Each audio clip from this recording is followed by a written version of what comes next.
We return for the top of the third inning at Falcon Park. Lights are already on in Auburn, and they could not be brighter for these Americans. We're going to get their first win of the season against these Double A's and already down 4 here. Have showed fight against Auburn all season, but yet to come away with a victory. This third inning on the Americans Baseball Network brought to you by Greater Niagara Federal Credit Union, by Geico of Buffalo, Sammy's Pizza, and McDonald's. At every Americans home game, if the Americans score, you score. A free McCafe Frappe for everyone in the stands with 3 Americans runs. McDonald's, a big day for them today. They came back with the snack wrap, and I had the chance to give it a go but for lunch before the road trip to Auburn. As good as ever. I was a big fan of the snack wrap over in England when I studied abroad, and it's returned today. Consider myself a member of the Snack Wrap fan club here.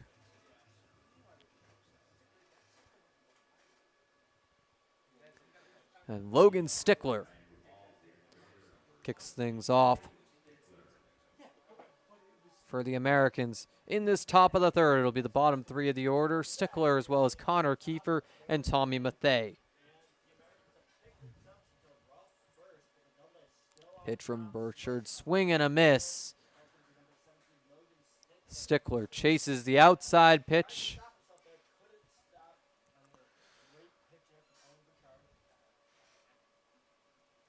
Gonna get back in this here after the early strike. Upstairs on the 79-mile-an-hour breaking ball for ball 1.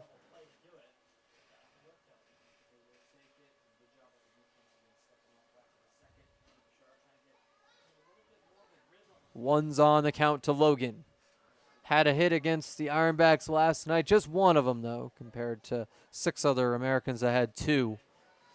In there on the inside edge for strike 2.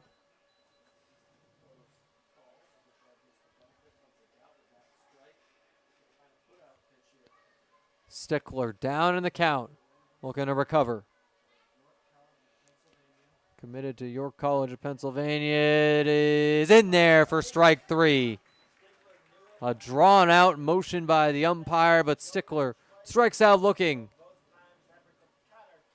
Connor Kiefer up next. Burchard with 4 strikeouts now. Those first 3 came in inning number 1 of action against 3 consecutive batters after the Grant Moore single. Remains the only base runner the Americans have had all day long. Moore's in the hole with Kiefer up to bat. Tommy Mathay in between them on deck. Kiefer, a line drive down the third base line for the base hit in Moore. Kiefer is headed for second, and he will stop there. Stand-up double for Connor Kiefer. And he's heating up. Had a trio of singles last night. Now the double. Second hit of the day for the Americans. Tommy Mathay up next. Mathay, a 119 hitter, 364 OPS, but serving as a second leadoff before Grant Moore.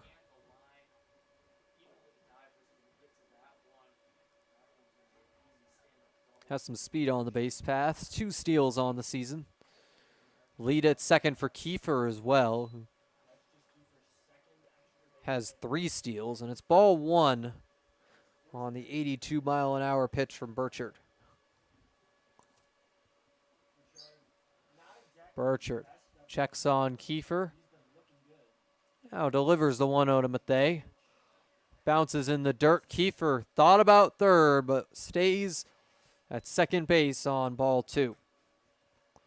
A walk would put 2 ducks on the pond for Grant Moore, who had the first knock of the Americans' day.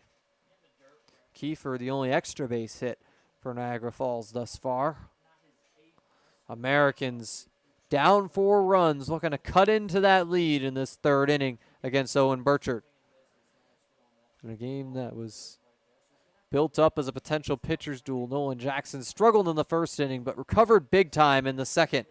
Strike 1 on the low edge, and Mathay was not happy about the call, but still has the count in his favor. Grant Moore looking to get up to bat. With Kiefer on second, one down, and Mathey up to bat. Burchard checks back on Kiefer, now delivers on the 2-1 in the dirt as well.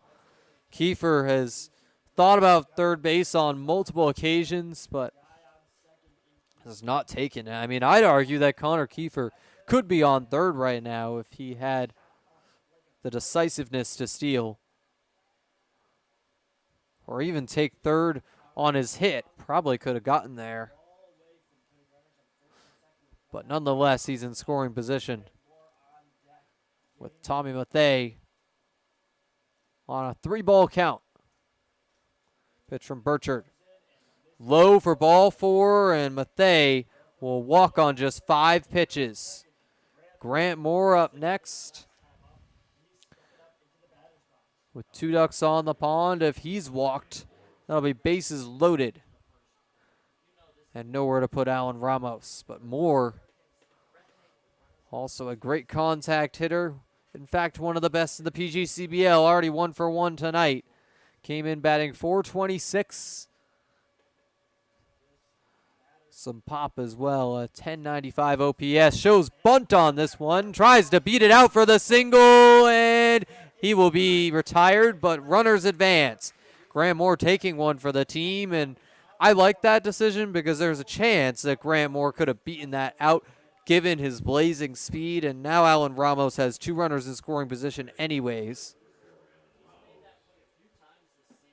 Alan Ramos, 7 RBIs, looking for 2 more against Owen Burchard. Americans have already left 1 on base. It's been a recurring theme for Niagara Falls with the exception of last night's 12-5 victory over the Ironbacks. A low breaking ball for ball 1 to Allen, also a bit outside on the 72 mile an hour curve from Burchard.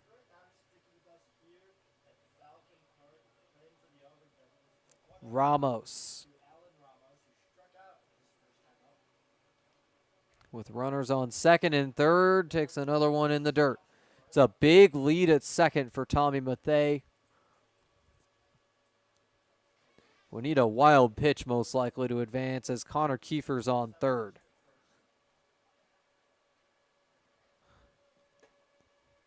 Got a double day walking through the stands right now. Max Fishbein injured and leaving soon. Ramos fouls it off for strike 1. Over the netting, and Gavin Boyle on deck makes the catch barehanded as it rolls off the netting behind home plate. Ramos has struck out once tonight, looking to avoid a second K against Burchard. The 2-1 pitch, lined into center field, drops in front of Meyer for the base hit. 1 run score, second one coming around. Tommy Mathey gets in there in time.